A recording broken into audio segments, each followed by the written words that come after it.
Kiinasta tulla putkahti paketti ja tätä on nyt odotettu semmoinen 3 viikkoa. Sent from China lukee siinä SFC ja mitä lukee sitten tässä deskissä, niin APS External FDD. Mikäköhän se silloin olisi? No, sehän on tietenkin ilmeisesti ulkoinen USB-diskettiasema, kyllä. Semmoista mulla ei vielä ollut ja mä ajattelin, että mä rupean sille noihin vanhempiin kannettaviin, niin tekisin jotain retroprojektia, asetaisin DOSia ja niin päin pois, niin ruvetaan nyt sitten sen ensimmäiseen osaan, eli avataan tämmönen paketti tosiaan. Siinä se nyt sitten on, se oikea paketti. Täällä kerrotaan mitä siinä on. 3,5 tuuman disketit, 1,44, eli tää ei ole Japanin malli. Mutta joo. Siitä te voitte itse katsoa mitä siinä seisoo ja onkohan se tommonen ton muotoinen? Toivottavasti ei. Mä en tiedä oikein tarkasti siitä sitten vielä, että minkä näköinen se on. Kyllä se näyttää ainakin tässä ihan suorakulmaiselta, mikä on tärkeää mulle. On siinä vähän, no on siinä näitä muotoja sit kuitenkin, mutta kai me pärjätään sen kanssa. Tavallinen USB-liitin siinä sit on ja joo, ei mitään sen kummosempaa. Tää on muovia, että niin tää saattaa tästä joskus haljetakin, koska se on sen verran kovaa tuo muovi. Muuta ei täältä löytynyt. Sehän selvä. Joo, mitäs tässä läpsykässä mainitaan? User Guide. Joo, siellä on tyylikkäästi Windows 98 kuvia ja no puhutaan siinä jopa Windows 2000, että on tää aika tuore läpyskä. No onpa hienoa, olisiko täällä. Joo, näin asennot. No niin, no. Me olemme varmasti sen verran taitavia hakkereita, että pystymme tämän asentamaan ilman ohjettakin. Mutta joo, nuo sikseen ja disketti menee sinne ja siinä on ejektipainike hyvin ohut. Mut vähän niin se kun tää on tämmöstä muovia ja tosi kovaa muovia ja vähän tämmönen loose, niinku vähän irtonaisen tyylinen tää päällinen tässä, niin vähän jänskättää se, että miten tää nyt sit toimii ja miten tää tulee pysymään ehjänä. Et en mä nyt tätä oo heittelemässä pitkin seiniä, mutta ei tää hirveästi vakuuta vielä tää niinku tämä laitteen yleinen hapitus, mutta eiköhän se tee sen mitä pitää. Katsotaan kohta sitten tuossa koneella, että toimiiko se.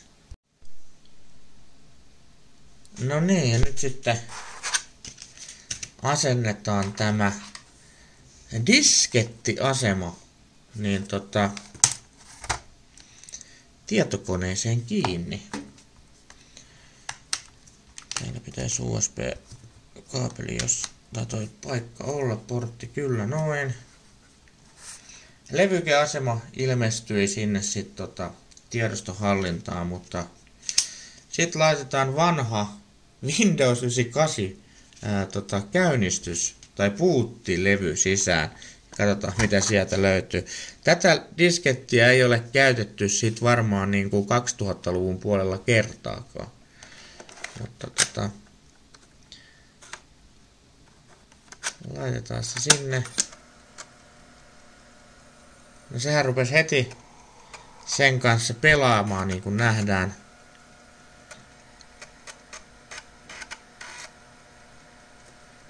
Niin kuin nähdään, eli tavallaan nyt se tunnistui sinne. Ja nyt mennään sitten katsomaan mitä tämä tiedostohallinta sanoo. Pystyykö se näyttämään levyn sisältä mitään? 0 kohdetta vapaa tilaa 1,4 megaa. No, formatoidaan tämä. Voidaan formatoida sitä täältä. No itse asiassa meidän ei varmaan tarvi formatoida sitä. Me voitaisiin käydä hakemassa jotain. Onkohan mulla täältä on tuore niin. Ei mun taida olla mitään täällä. No. Noin. Otetaan noita asetustiedostoja sitten ja lähdetään niitä tonne levykkeelle asentamaan levy. Noin.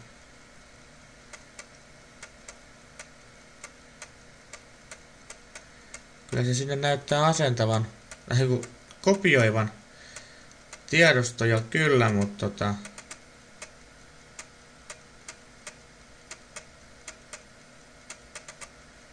jännästi tää humisee. Ihan kun siellä olisi tuuletin, mutta siis siellähän on vaan pyörivä moottori, joka tuo huminan aiheuttaa, ja sitten on tuo lukupää, joka sitten raapii sitä levyä ja sitten siitä tulee tuo rapina. Kyllä kaikkea joo. Kyllä on nopeata tiedonsiirtoa.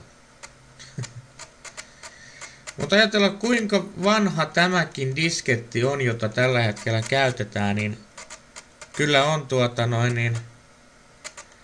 kestävä media siinä mielessä, että tämä nyt näyttää toimivan. Ainakaan vielä se ei ole valittanut virheistä.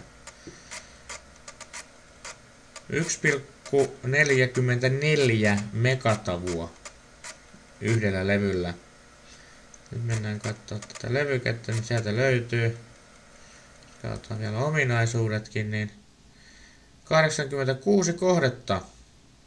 Yhteensä 217 kilobittiä ja siinä meni noinkin kauan aikaa niiden tietojen siirtämisessä. Mutta se nyt ei ole pääpointti, että siinä kestää, vaan se, että tällä voidaan nyt sitten tällä voidaan nyt sitten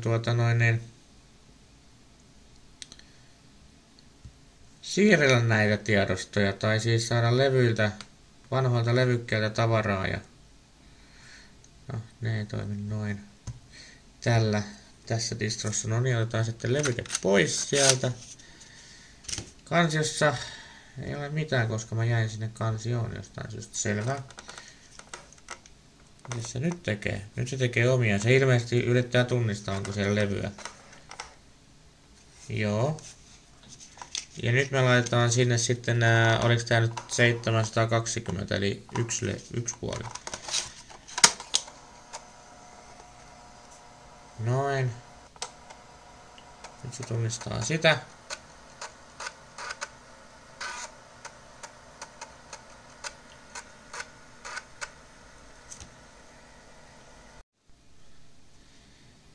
Ja levy on tunnistettu. –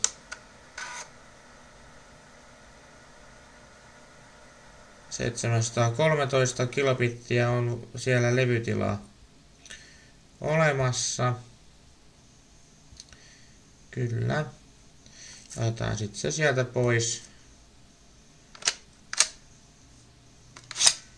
Noin. Eli tämmönen. Nyt mä pääsen tekemään näitä mun retro-juttuja, mitä mä oon halunnut tehdä. Mulla täällä jossain on DOSin 6.22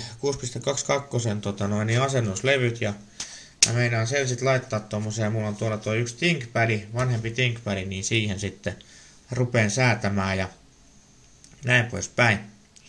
Mutta joo, ei kai siinä sitten sen. Täältä tähän.